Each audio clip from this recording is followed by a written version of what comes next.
This is the Deerfield Caucus Nominating Committee. It's November 5th, and we're interviewing Tom Jester. And Tom, just want to take 10 to 15 minutes for some opening remarks. That would be great. All right, thank you. Let me first thank you all for your participation in the caucus process. I'm a strong supporter of it. I've worked hard to keep it going, participated a couple of times as a caucus member, and 4 years as the council chairman. I trust that there'll be a few of you who will be holdovers and do it again the next cycle, and probably even a couple I trust that will be part of the council going forward. Going back a long ways, we have a couple of former trustees, one of whom may or may not even remember that I was on the caucus when he came before caucus. Turnabout, you know. So turnabout is fair play. All of the candidates that you'll hear from have been active for a long time in the village and have participated in a variety of ways. I have brought to the village board a unique and somewhat substantial contribution as an engineer. I have a background in consulting engineering, heavily in water and wastewater, but also later in transportation. I worked very hard on the project for the water reclamation facility, reviewed the studies, reviewed the plans, was present monthly to follow the progress of the construction. And I still continue to chat with Brandon James from time to time, and next issue coming up is going to be a phosphorus standard, and we'll see how that goes. We also have a very significant issue in what we call inflow and infiltration into the sewer system. Excess flows, downspouts, sump pumps, a variety of things, and we've been working for about 4 years now with studies by RJN on the inflow and infiltration. If you're in a quadrant, that's been done, you may have received a letter about something that needed to be addressed. We haven't gotten to our quadrant yet. There's a good bit of effort on that.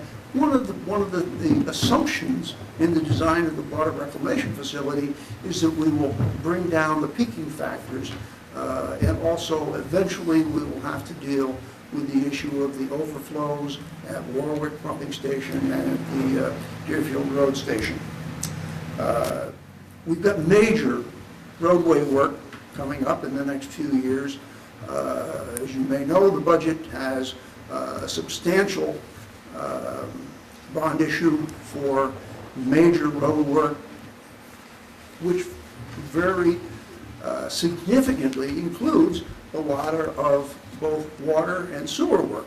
Deerfield Road has some significant work on water and sewer. Briarwood Vista also has significant water and sewer work. My background includes also, obviously, we tried to get work, so I well understand the procurement process and have been able to offer some significant help and thoughts on that. To pay for it, the financial aspects, I have most of an MBA, all the financial accounting courses and finance. I started a company, I owned my own company, and as a part of my efforts with the board, I've pushed very hard for financial transparency on the capital issues to see to them being bonded, as we're talking a 20-year payback on something that's going to last for 40 or 50 years. I'm very proud of my efforts on leading the Northwest Quadrant Study Group. I think it's a tremendous plan, and I'm very, very hopeful to see a good bit of it in my lifetime, but it's going to take a little while to get there. Finally, I'm healthy, able to do another 4 years. I would like to do it, and would like to continue to share my engineering expertise with the village and contribute in the ways that I'm best able. I look forward to your questions, and I hope everybody doesn't get to have one. No. By the way, I should have, thanked you at the beginning for your 12 years of service, Tom. So thank you very much. And we will go around. If anyone has a question at this time, they can ask Tom. We'll start on my left. Do you have a question? That's fine. Maybe you can explain to us a little bit more about what is the Northwest Quadrant plan that you were discussing? As you may recall, a number of years ago, we had a study and a design for, let's call it the Lindemans lot and the bank parking lot. And it was just that. It didn't look at the entire Northwest Quadrant, being from Waukegan to the train tracks and Deerfield Road up to Hazel.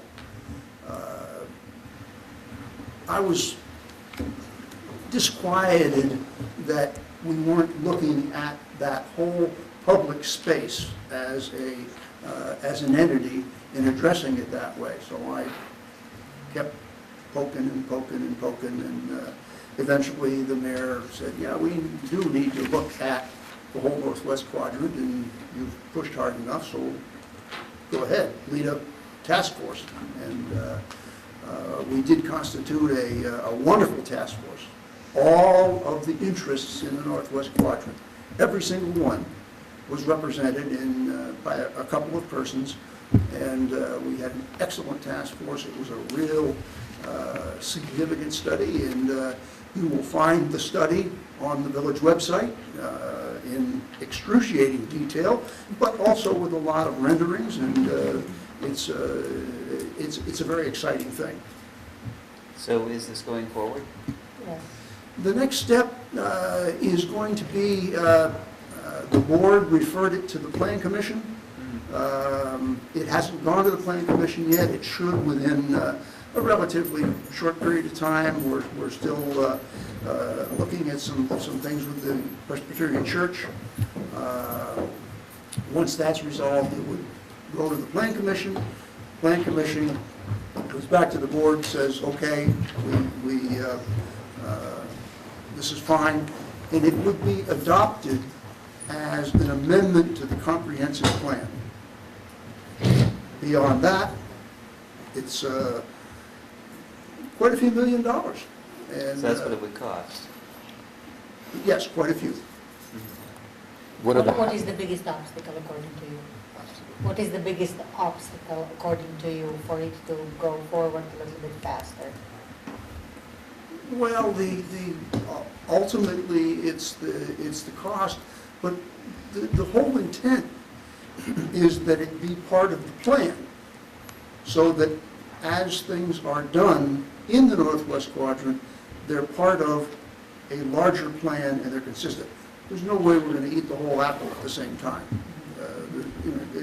It's a major amount of things, but over a period of time, we should be able to accomplish it. When was it started approximately, Mr. Jester? When was it started? When was the planning process Yes, started? and the About a year and a half discussions. ago. What are the higher priorities of that to start with, and what are the low priorities? We don't know. Personally, I didn't look into it that in depth. To you, what are the highest priorities of that plan to go into place? Well, certainly, the greatest interest is in the parking lots, too. And the plan provides for bringing the commercial and those parking lots together, where there's the guardrail right now. Changing the access a little bit with a right in, right out off the Deerfield Road. Actually having some pleasant areas along the back of the whole of the commercial property. At the west end of the project would be the beginnings of a walkway. We would relocate the Veterans Memorial to that location. So on Memorial Day, instead of all standing in the road, we would be in that parking area. But the real guts of the thing is a pedestrian-friendly north-south walkway from that parking area all the way to the library. What about the AT&T facility? The AT&T facility is the AT&T facility. It is there. It will be there. We have, the plan has a little bit of a nick there for a piece of road going around, but the AT&T facility is going to be there for the foreseeable future. There I is no know that, possibility of relocation or anything, No, so no, there's everything can be gathered the or- hardware and the wires coming and going from that are not easily moved. Someday, not in our time certainly, but someday, landlines will be gone and all we will have will be our cell phones, and then maybe the AT&T facility would go away. But we're still burying cables. Andy? I You have a I question? know that I am very much in the minority in my comment, but I am a real proponent of building a garage structure in that area. We don't have enough parking space in the downtown area, and I really feel that we need to go up. Highland Park has done that very satisfactorily. Did you have a question for Tom? Yeah. Okay. So what is your feeling about doing that? Well, Dorothy, in the first instance, the parking, the plans for the Northwest Quadrant do not in any way, shape, or form reduce the parking. In fact, it ultimately has a little more parking. And the parking needs are met in that quadrant. One of the key elements is that the parking is shared.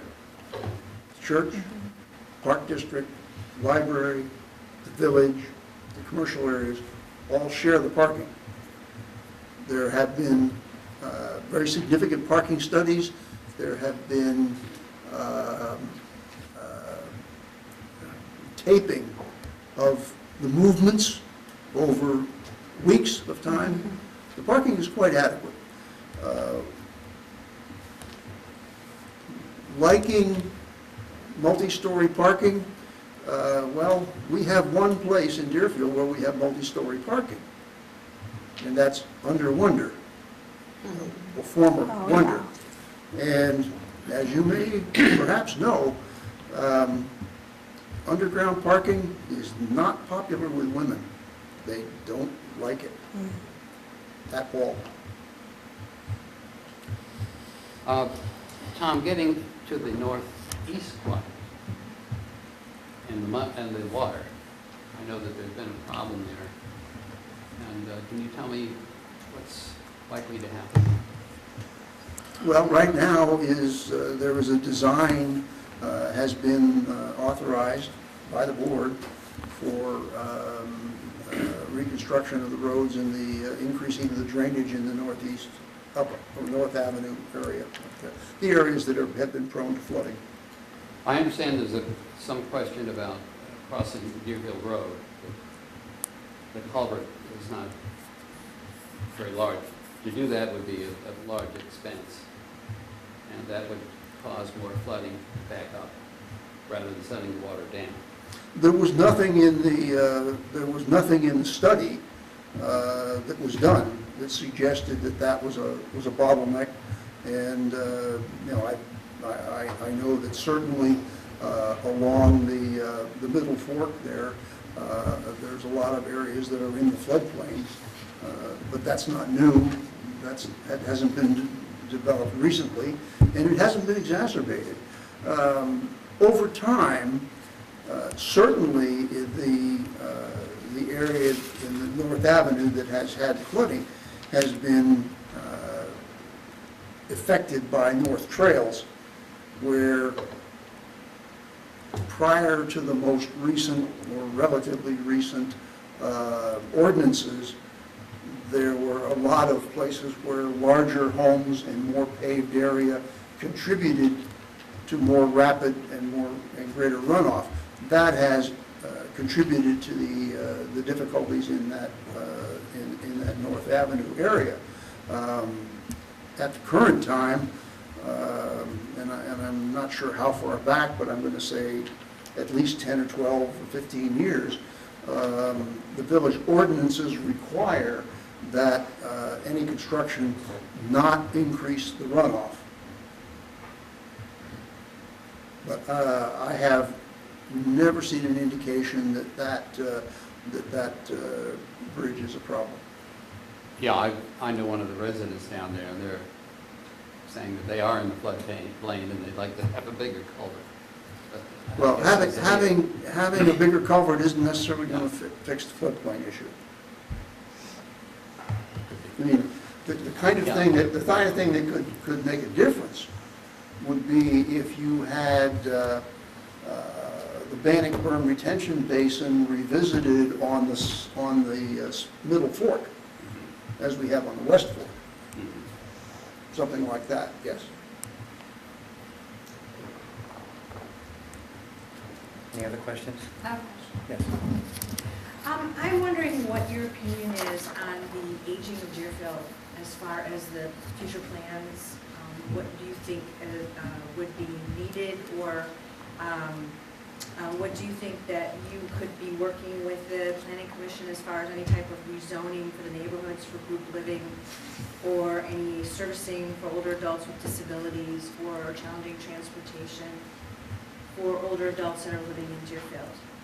So when you say aging, you mean the aging of The people? Well, that is something that has been, to some greater or lesser degree, come up in looking at things like the apartments that are under construction on Deerfield Road, or apartments on the other side of the tollway on Deerfield Road. Although those are primarily oriented towards younger persons who are looking to work in the area. We have one Deerfield Place, and one Deerfield Place has generated a surplus of funds. I believe that the Methodist Church has a foundation that controls it, and they have looked at, in fact, have purchased and rented out, purchased a home, revitalized it, and rented it out, so that they're using those funds on that score. I'm not sure that's exactly what you're talking about. I'm wondering, as far as what would you say planning for the future, as far as making the town more accessible for people, older adults, to be able to stay in the town rather than having to move someplace where there's more services or more sustainability as far as walkability, as far as disabilities. Well, walkability, Yes.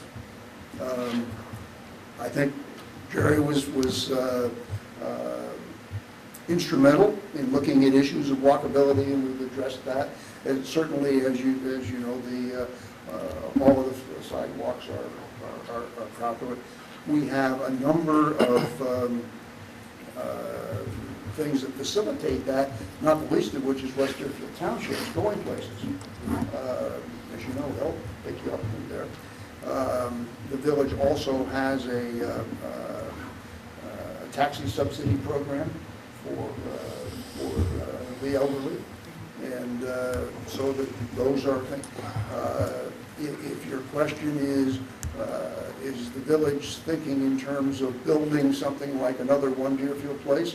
No, I don't think that that's a village issue. What about bicycling? A lot of towns have bicycle runways too. And I realize that the comprehensive plan has bicycle routes, which Yes? are pretty tricky if you're trying to follow those routes. Well, you're correct. There are designated bicycle routes, and the village made a very substantial investment in the bicycle underpass, or the pedestrian and bicycle underpass underneath on Deerfield Road. So that is there. The underpass under the tollway entrance that's Cook County. They did that one going to the west under the on-ramp to the tollway on Deerfield Road. That's on Deerfield. Yeah. And you can keep on going, realistically, there's bike paths that run a long ways to the west and also up Deerfield, Riverwoods Road. On the other end of things, at Lake Cook Road, they just made a major connection at the Botanic Garden, through the Botanic Garden, between connecting the two bicycle paths that way. Well, getting across 41 Eames is one of the problems. Right. Yeah, they did a lot of work over there. How do you define success when it comes to retail business in Deerfield? Specifically, there was a reference in one of your answers about retail business being strong relative to other communities. Well, strong relative to other communities is a function of, is the retail area depressed and desolate? I mean, does it look like the Commons did 10 or 15 years ago? When So we had occupancy. Smokes for Less and some of the other things that were there. Probably the best definition of success would be the monthly sales tax amounts that come in, which last month was very good. We're running pretty well this year. I mean, that's one way. The most substantive area that we're looking at, we're abundantly aware of for going forward, is Deerbrook. The Deerbrook Mall is, when I came, it was a mall. We went inside and we went to the movies, and there were all kinds of wonderful things that are going on, none of which are there now. We've had conversations on a couple of occasions.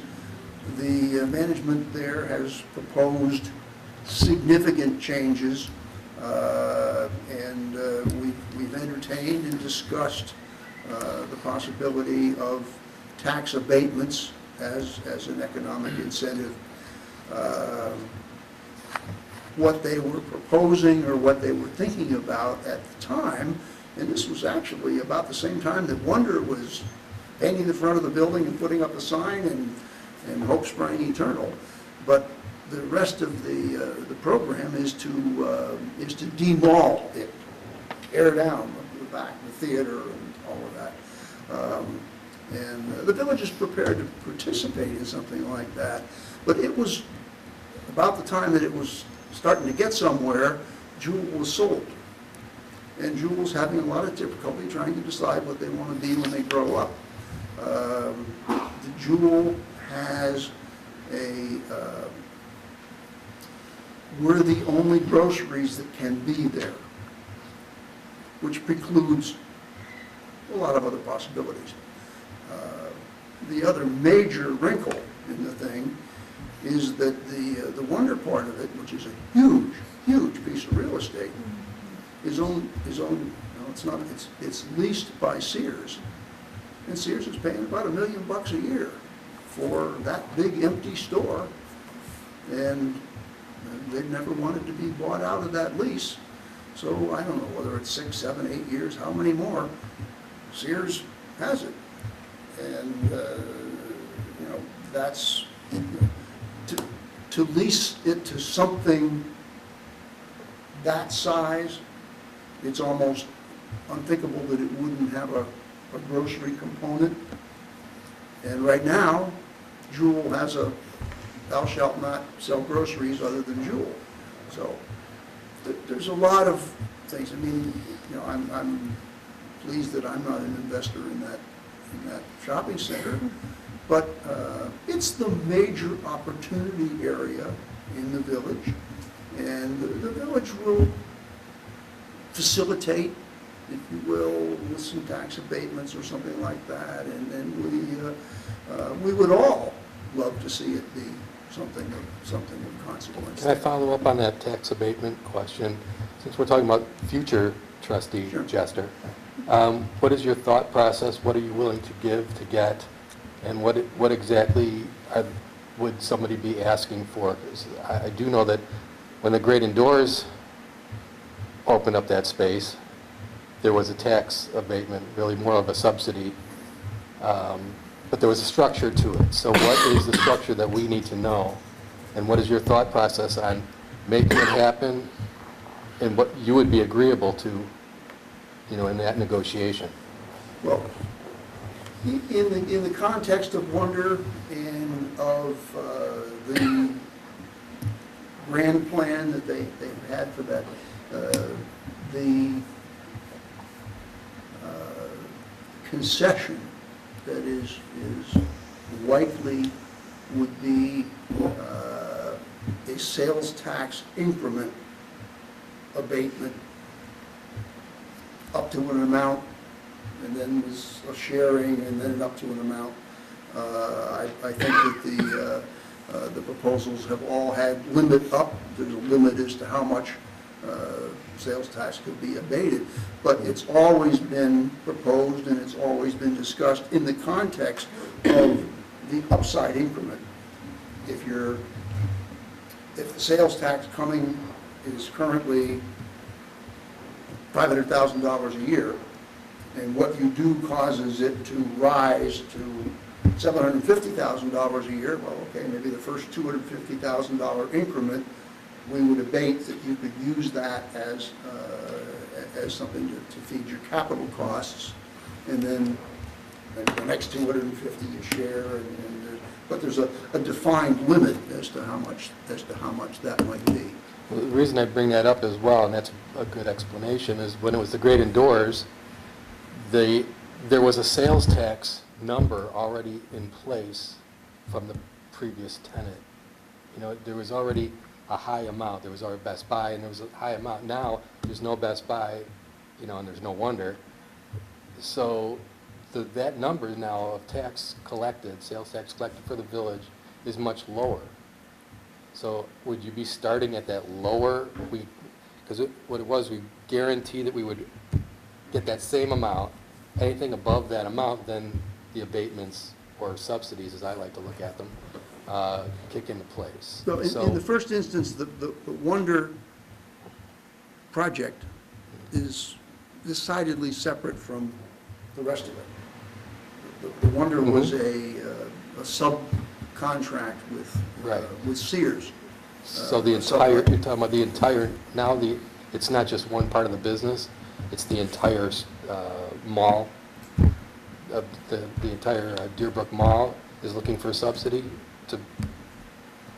Well, the Deerbrook Mall hasn't come forward with a proposal of anything right now. I mean, at one time, their proposal was to move the Jewel down, bring TJ Maxx out. TJ Maxx, of course, is now gone. I think the question is, if the current ownership of the mall came to the board and said, for this entire property, we want some sort of tax abatement, the question to you then would be, okay, what would you be willing to consider? And the answer to that is, what are you proposing? What are you bringing? What have you got? Who are your tenants? Right now, we have, I think, before the Planning Commission, a proposal for Hobby Lobby. How excited is the village about Hobby Lobby? Well, okay, it's good. That would occupy the Best Buy space. It would be some sales tax. You know, would we be making tax concessions for that? I don't think so. You know, what we would be looking for is the major reconstruction to demolish this thing, really, to tear the back end off, the theater and all that, and come with some very significant tenants that they would need to have teed up. All right. How about the Baxter property and Takeda, bring them into the village? Bringing them. Takeda is in the village. Oh, they're in there, okay. Takeda is part of the village, oh, absolutely. Well, how about the Baxter? Baxter is not, they'd be welcome, but that's Baxter's call. Any other properties that might be annexed? Sure. We're almost I running out of ground. think the name, I'm not sure, I think the name is Stevens, I'm not sure because it's my family name, my mother's family name.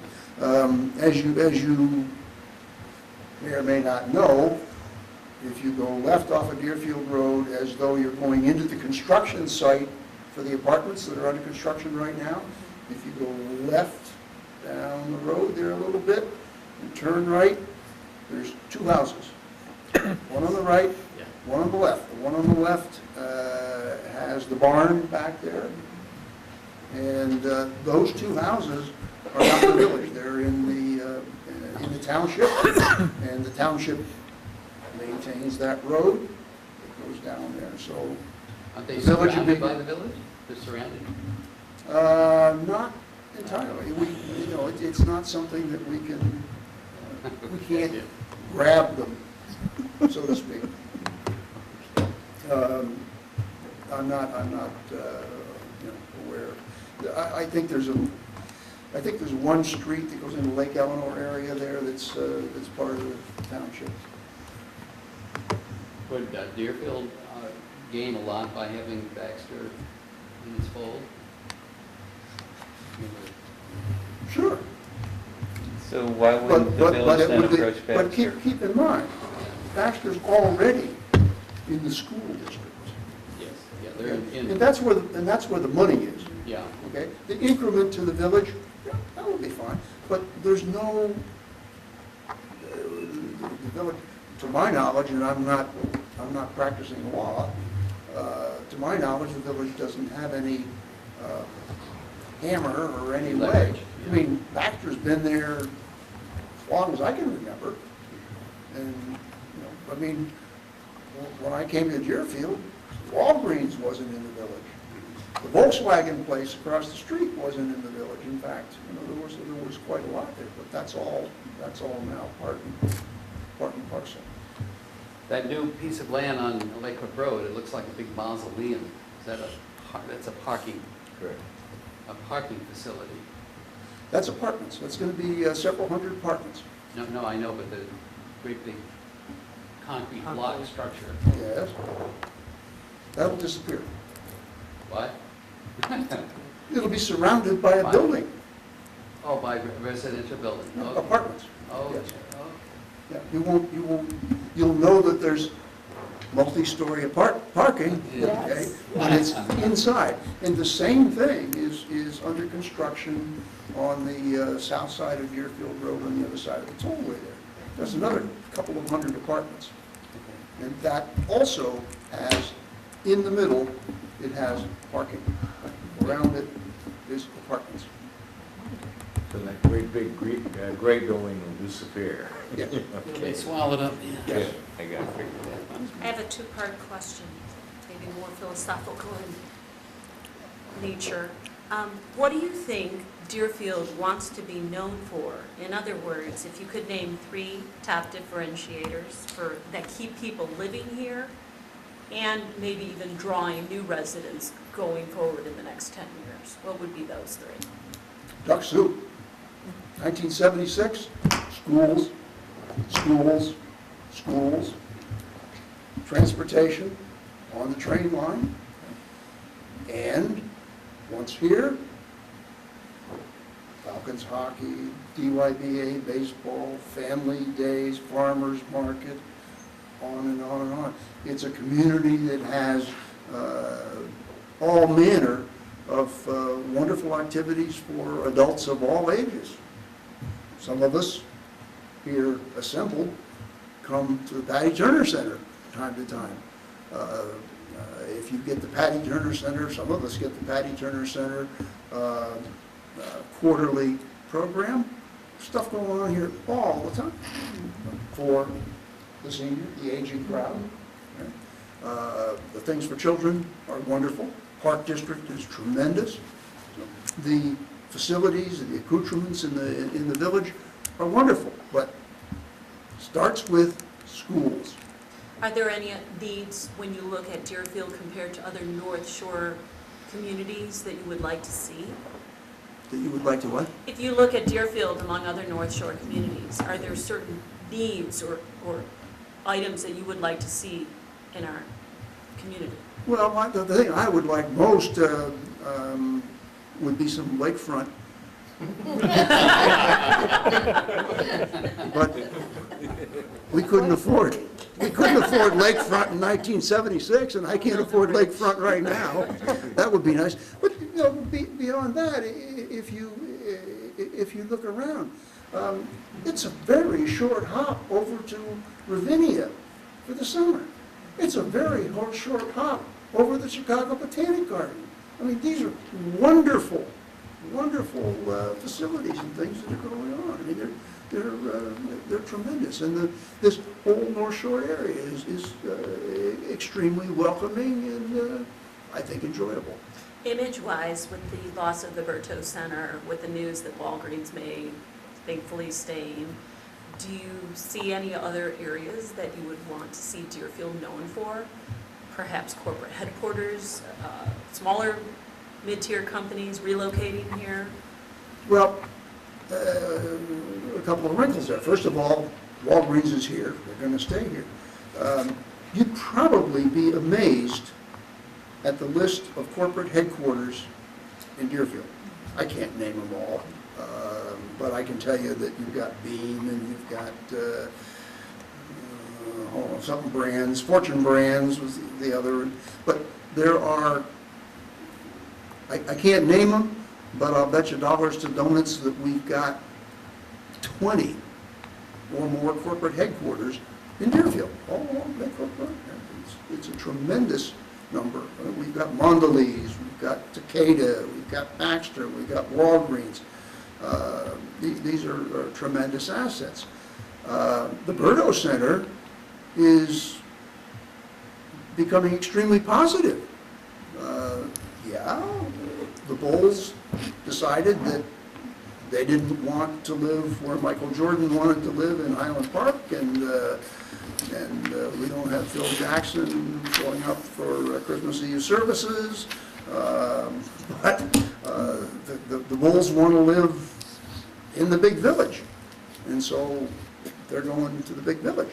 We've got a wonderful facility there, and it's going to have very good utilization as a facility for meetings and mitzvahs and weddings and all manner of good things. So I think it's going to be, it's going to become pretty well known, I expect. Looking around the room, I would say that none of us really represent the younger population of Deerfield. How can you start getting some of these newer, younger residents involved on boards and get them started so that when the caucus says we need people, they're here too? Well, as I look around, I see quite a few persons who look younger than I feel like I am. Your question is really one that I would pose to your generation.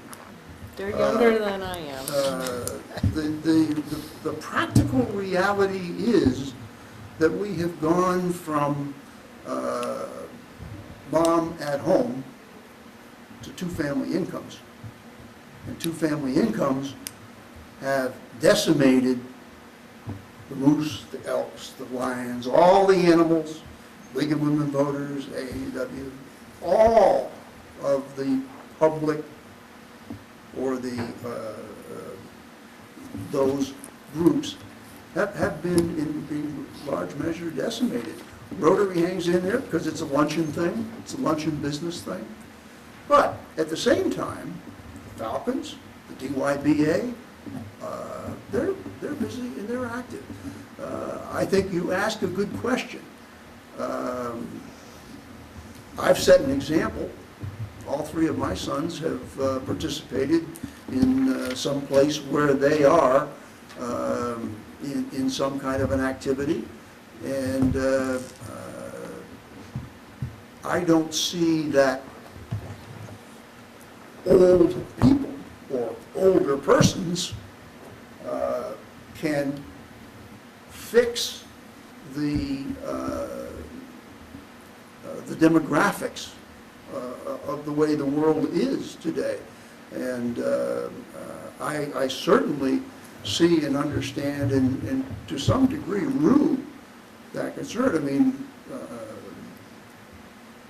I can well remember having a full complement at the caucus, 36 persons. That's tough sledding today. I mean, I can tell you that Alan Berkowitz has busted his hump getting out people for the caucus, and I know a couple of league ladies who've been out there beating the drums trying to get people to be on the caucus, and that's why in my opening remarks I commend you for participating, and I hope that many of you will be there the next time and say, hey, this was a good experience, I enjoyed it, I learned something, I contributed something, and get a next door neighbor or someone else and bring them along and be boosters of the caucus system. It's very important, it's a very important institution.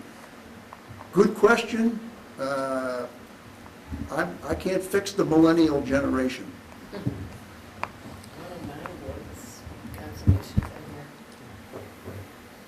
Any other questions? I have one more question. This is a nuts and bolts question specifically for you, being the engineer on the board.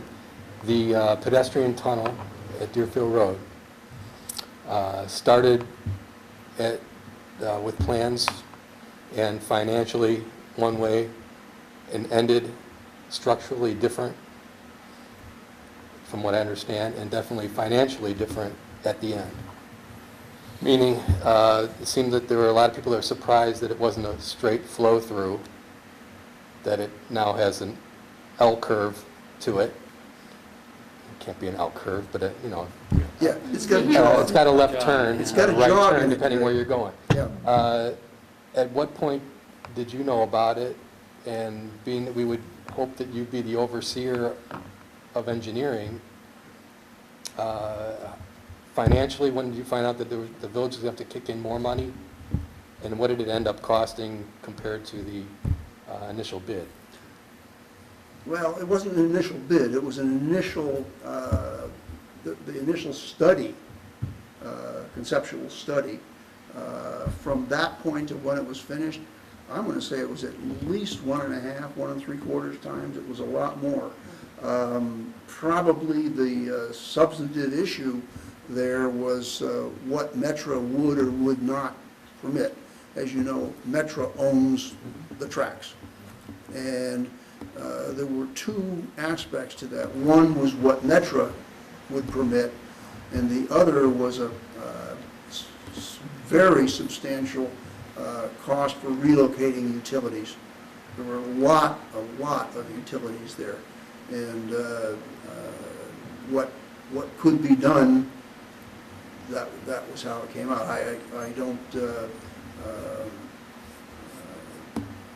I don't recall some juncture when we could have said, well, can't we just do this or can't we just do that?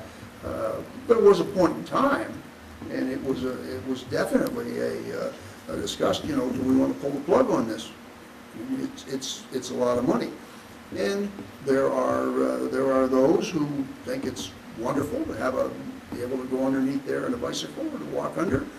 And there are others that said, that was way too much money, might have done something differently, so. How did you feel at the time? Hmm? Which side were you on? Pull the plug, spend more money? I went along with the cost of the thing. It was part of the program. It was part of the bicycle bikeway. I mean, it's a key link in the east-west bicycle link there. It's And a key. that study was in the 90s, the bike study, right? I believe it was, yes. And, okay. So did you know, because it was a surprise to me that it didn't flow straight through. Was that a surprise to you also? I'm not gonna say it was a surprise. I understood at the time what the reasons were. It was always like I mean, that? it'd be nice to be Yeah. straight through, obviously, Uh-huh. certainly.